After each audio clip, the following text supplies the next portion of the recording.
Mbalulu sasazo ngqo lwendaba estudio 9 kwikomkhulu le-SABC Auckland Park eGauteng nazo eziphambili.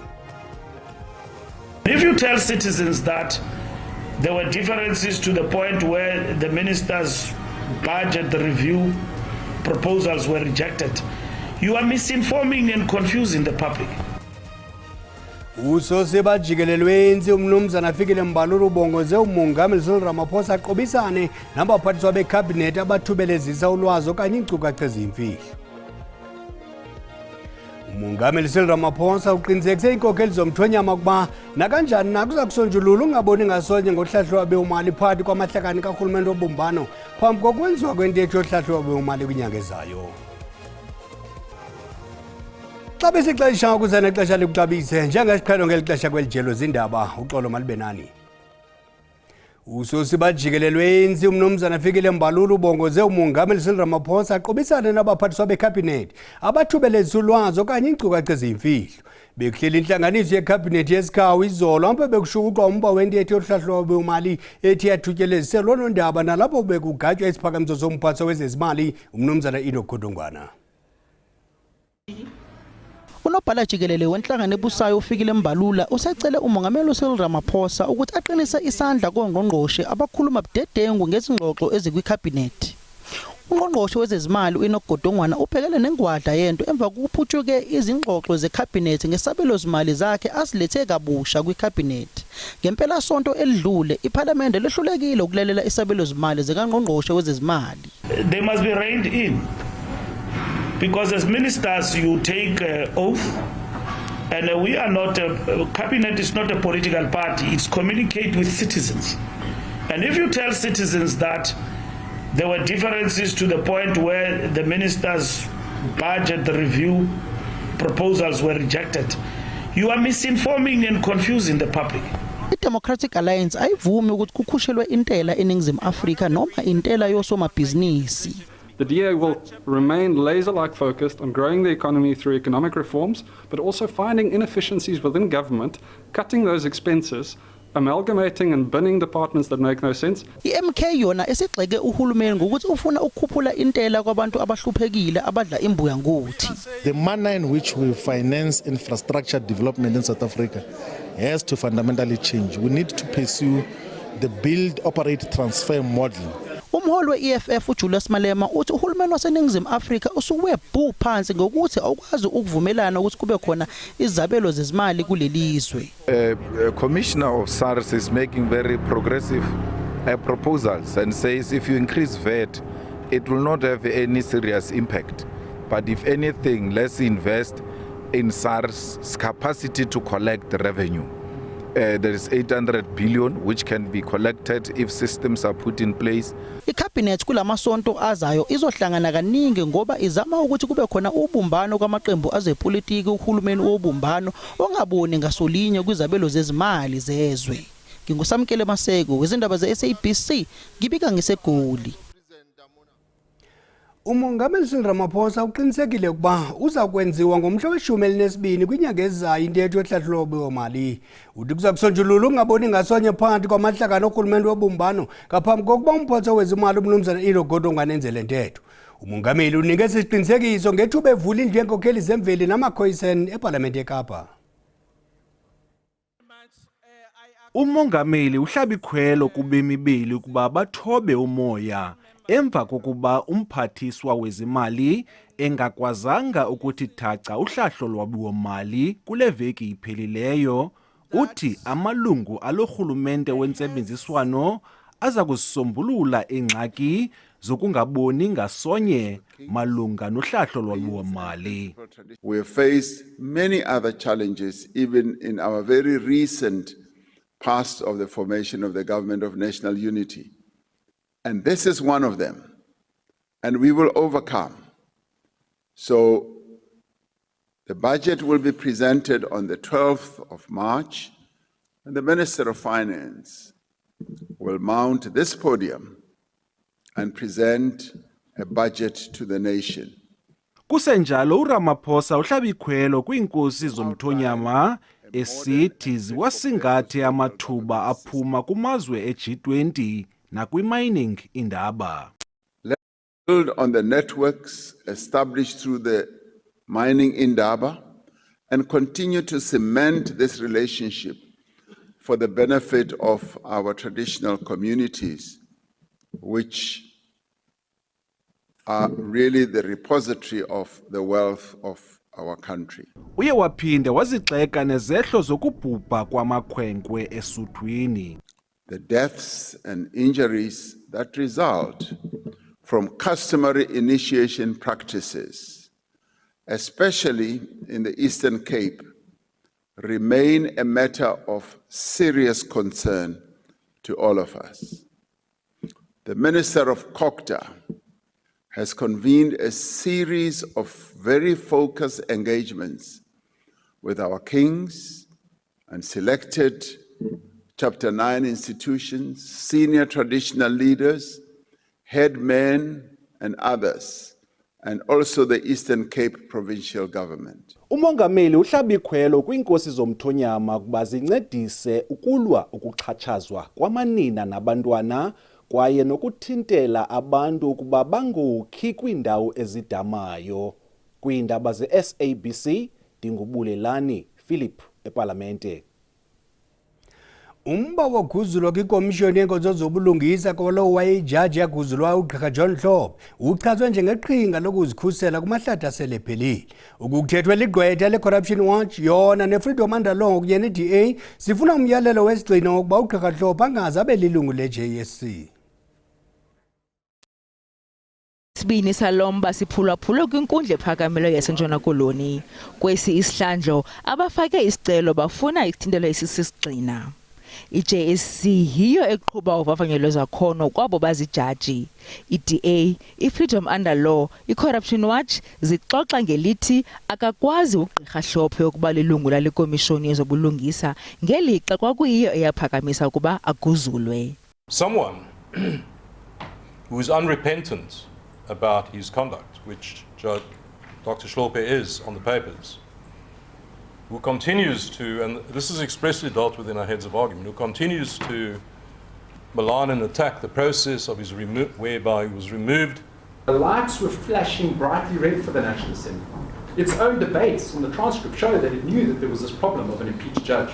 But the National Assembly drove straight through. It never asked itself the question, what do we have to do about this?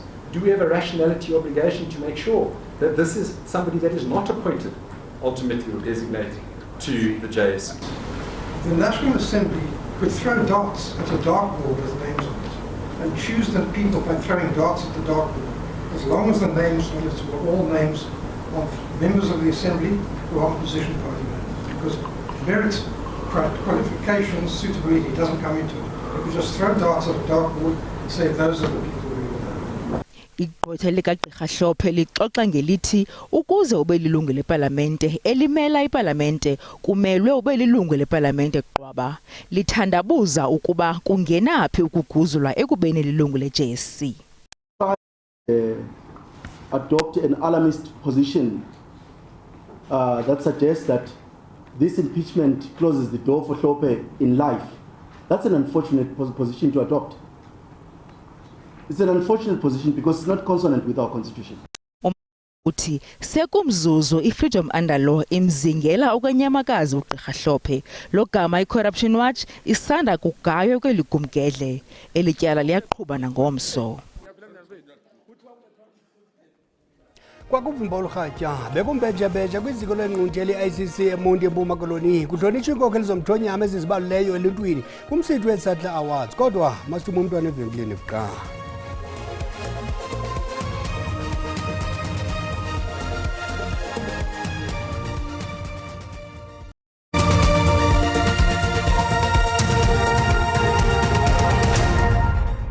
Sihlabele mgamane ndaba zethu ususiba jikelelwenzi umnumzana Fikile Mbalula ubhengeze isigqebe esitsha sokukhokhela lo mbutho KwaZulu-Natal. Igala leliqela umnumzana Jeff Radebe uza kukhokhela isigqeba sethutyana njengosihlalo ze wayisa kuba ngusekela sihlalo umnumzana Mike Mabuyakhulu wachongwa njengomququzeleli omtsha. Esi sigqeba sinamalungu angama-67 ephelele. Isibhengezo senkcukacha ngesi sigqeba senziwe eThekwini emva kwentlanganiso phakathi kwamasebe eliqela kunye nesi sikhokhelo sitsha. biggest thing before us is our existence. Our organization is out of power. We've got no luxury to be entertaining people with egos and falsehood that they want to become leaders at any given point in time and so on, and forget about this mess we are in and how we get out of it. Ngemuva kokungenzi kahle ukhethweni lwangonyaka odlule, ubuholi be-ANC kuzolonke buthe bekufanele kwenziwe izinguquko ebuholini beqembu esifundazweni. I-ANC yehla isuka ku-54% yaba ku-17% ngemuva kokhetho esifundazweni. Ngaleyo ndlela ke leli qembu laba ngelesithathu ubukhulu ngemuva kwe-MK kanye ne-IFP. Uconvener weqembu esifundazweni nguJeff Radebe, isekela lakhe kube nguWeziwethusi kanye noSiboniso Duma. Ucoordinator nguMike Mabuyakhulu, iphini lakhe nguNomusa Dube Ncube. Kuwengamele ezempilo esifundazweni uNomagugu Simelane uqokwe kwesokutholela ke iqembu uxhaso lwezemali. Losing elections is no mean matter. It means that our own members are distracted. It means that our supporters are distracted. We need to bring everybody back home. We can only do that if we humble ourselves as the ANC and start from ground zero. We will ensure that we stabilize the government of provincial unity, and there should be absolutely no doubt about where our loyalty lies when it comes to the government of provincial unity. We're part of this government of provincial unity, and this collective will ensure that that government continues to do its work. Unobhala jikelele weqembu uthe lobuholi buzokwethula umbiko ngomsebenzi wabo ngemuva kwezinyanga ezisithupha. NginguSimphiwe Makhanya kwezindaba ze-SABC ngiseThekwini. Umphathi wezempilo uGqr Aaron Motsoaledi uqalise ngokusesikweni iphulo elitsha lonyango lwe-HIV eSoweto. Injongo yalo kugqugquzelela abantu abaphila nale ntsholongwane ukuba baqale ukuthatha unyango lwe-HIV ngenyanga kaDisemba kulo nyaka. Elinyathelo libambisene neSANEC nabachaphazelekayo lifuna ukwandisa indlela zokufikelela konyango lwe-HIV olusindisa ubomi babantu. Launching a very important campaign whereby we are going to look for 1.1 million people who are known to be HIV positive but are not on treatment. Either they were, they've stopped, or they've never even started treatment. We are doing so because we want South Africans not to get used to the idea that there's a disease called HIV and AIDS and it's there and we are going to live with it, or we are going to live side by side with it. We don't want that, because that should not be. They must know that we must eliminate it. We might not eradicate it, but our aim is to eliminate it as a public health threat by 2030. Ukandike umphathi wezempilo nguGqr Aaron Motsoaledi. Igunya lezotshutshiso lizikhoxisile izitsholo zobuqhetsebe bezityatyekwa isakuba ngusodolophu wesixeko saseRhawutini uMnumzana Kabelo Gwamanda nabetyhola naye uMduduzi Zondo bebetyhola ngokuqhatha ngobuqhetsebe abahlali baseSoweto ngenkampani kamasingcwabane yabo phakathi kweminyaka u-2011 no-2012 bebevele phambi kwenkundla kamantyi yaseProti ngale ntsasa. Ukanti igunya lezotshutshiso lithi lingazibuyisela ezi zitsholo xa kuqosheliswe uphando.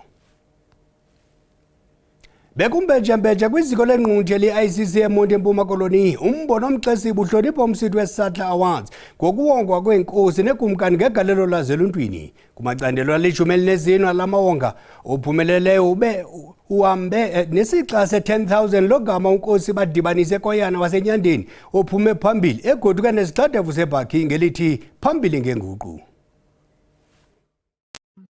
Phulo lembasa zenkosi zaseMzantsi Afrika iSATLA elasukulwa ngo-2022 ngenjongo yokuqaqambisa inkcubeko nokuqhwabela izandla iinkokheli zemveli lidibanise ikumkani, iinkosi, oosomashishini, amakhosi aseburhulumenteni noluntu ngelinge lokuqaphela inguqu eza neenkokheli zemveli kwiingingqi ezahlukeneyo. Umsebenzi owenziwa ziinkosi zethu zasemakhaya ngumsebenzi obukekayo. Kuloko siye sabona into yokuba iinkosi zethu zasemakhaya mazinikezwe wonke, ngoba kaloku ezi nkosi zethu ziyasebenza, ezi nkosi zethu zenze izinto ezininzi. Kwezi ndawo ngoku sikuzo senziwe ziinkosi zethu. Sithi masibuye lembo. Olu khuphiswano ayilokhuphiswano nje lwalapha kweli phondo lethu lengqwele, kodwa lukhuphiswano oluthi lwenzeke kwilizwe lonke loMzantsi Afrika. Kambe ke zikhahlelwe ezidedeba zomgquba zimbongi ngobuntshatsheli bazo.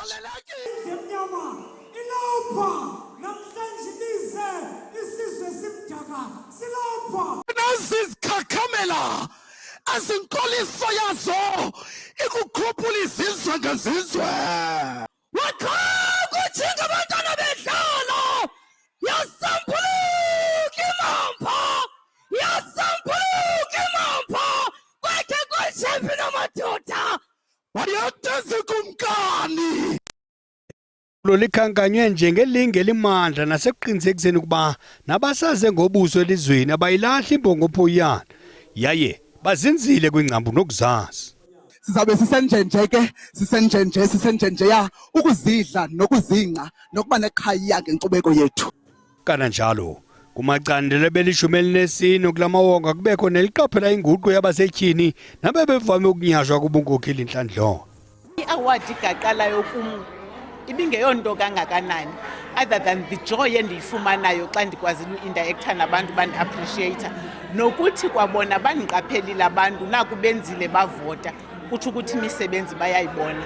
Ndinomdla nomthandazo ukuthi uThixo andipha amandla with this award ndiqhubeleke ndisenza ngakumbi. Kanti ke kuqiniswe ukuba amaphula njengesandla akhuthaza izixhobo kwinkosi nekumkani anegalelo lengundoqo nasekuphuhliseni ufunquko loqoqosho hayi nje nemo yenhlalo nanjengoko esemagxeni wenkokheli zemveli amagunya wemihlaba emininzi engasetyenziswa ukufuya ukutyala nokwakha kwiindawo ezisemaphandleni. Ushicilelo lwesimangalise igwijo nolidibanisa amaqela olutsha oluphakathi kweminyaka eli-15 nama-21 obudala lubonisa isiphiwo sabo kunye nothando lwabo lomculo. Olukhuphiswano lokuqala ukubakho luyinxalenye Nelson Mandela Arts Festival nolunonjongo yalo ukukhuthaza igwijo njengohlobo olubalulekileyo lomculo onzulu kwisintu somAfrika.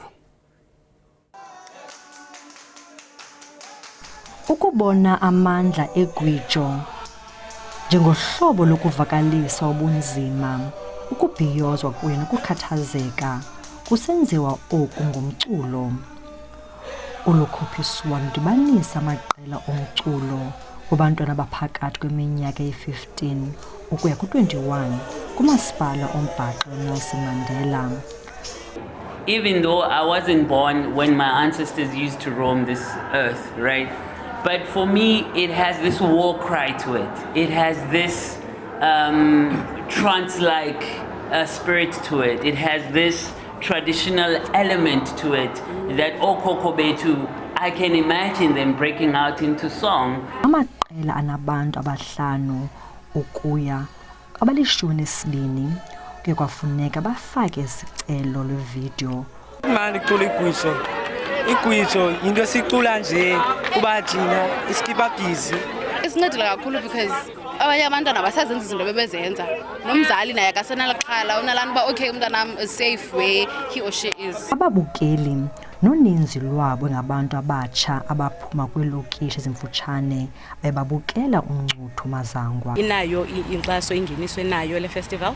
Uyawukhumbula into yobana ii-artists esizisebenzisayo 95% zeza lapha ekhaya and 91% of i-service providers zeza lapha ekhaya. Emva kokulinda ixesha elide i-Easy Fam babezintshatsheli zegwijo zika-2025. Dumlerato Fikisi kwiindaba ze-SABC eGqeberha.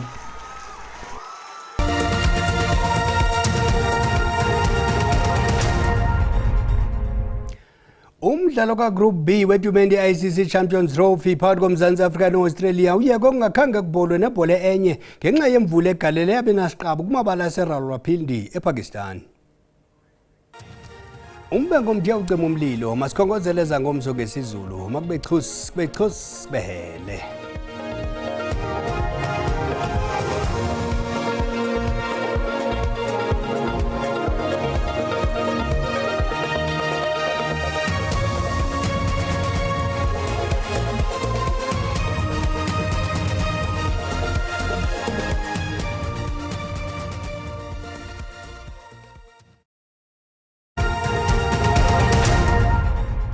mawahlangana amafula ivumika makho basembo nje vumeleni nje kunonkanyezi ninirhabulise qikelelo lwemozulu yangohlwanje xa sijonga ke imvula nomoya ngokuhla kuyaphaleka mbukela into kubana noko litherhulele ngamafu ke kwazi imvula ezingathi sizilindele kaloku phaka ogqeberha zika 60% ziqinile zenze njalo ke mbukeli zinwenwela kaloku phaka kwiphondo lasempuma koloni ziqhubeke ke mbukele zamvula zixananazile ke napha kwindawo ezikopulukwana kumazantsi naphana kaloku mbukeli koRhawutini kananjalo sijonge imvula nomoya ngomso kuyaphaleka mbukeli into kubana sawuthi kaloku ngenja iquku xa sivuke nezibhaqu zenkungu kwindawo kaloku ezikumantla phako Thwekini into ethi ke mbukeli ba uyaqhuba qiniseka into kubana uqhubwa ngononophelo ziqhubeke ke ezamvula ziqananazile ke mbukeli phako Mpuma Koloni napha kwindawo ezikopulukwane kanti ke ngokuhla uSouth African Weather Services ukhuphe isilumkiso sokuba singalindela umoya obhudlayo kwindawo ezigudlu unxeme phako Kapa lodume qhubeke kwenje njalo mbukeli imvula ezingamandla ezawuthi sizilindele kaloku mbukeli phako Mpuma Koloni nakanjalo ke mbukeli kwindawo ezikumantla phako Thekwini nemvula ezingamandla phambukeli koRhawutini nangomso mbukeli siyalumkisa into kubana sesiqaphela imvula ezingamandla ezawuthi zibhudle ke mbukeli ziqananaze phaka kwindawo ezikoThekwini kananjalo nomoya obhudlayo kwindawo ezigudlu unxeme aqhubeke nje njalo ke mbukeli kwindawo eziqhinayo koGqeberha eqonde ngqopha komangalisweni nendudumo ke mbukeli ezingamandla phako Mahikenga amaqondo ke obushushu aphansi ngokuhlwa kwindawo ke mbukeli eziphako Mosina ku23 degrees ngene pha Richards Bay ibe ngu24 eThekwini ibe ngu22 xa sawungena ke phako Mount Frere naphako Nqamakho mbukeli siqiqe siqonde singayilibalanga iqoboqobo khona mbukeli ngu15 degrees kanti ke pha iMonti liphole ngaye u20 degrees kanti ke ngomso mbukeli thande ukufudumala phako Phalaburwa naphako Mbombela khona ibe ngu30 degrees kanti xa sawungena phako Komani ibe ngu22 degrees liqatha uBhobhoyi phaka kwindaba eziqananazileyo kokuphumleni ngaye u32 degrees ngisatsho ndithi maziqhuma ingqayo emaxhekweni ichosi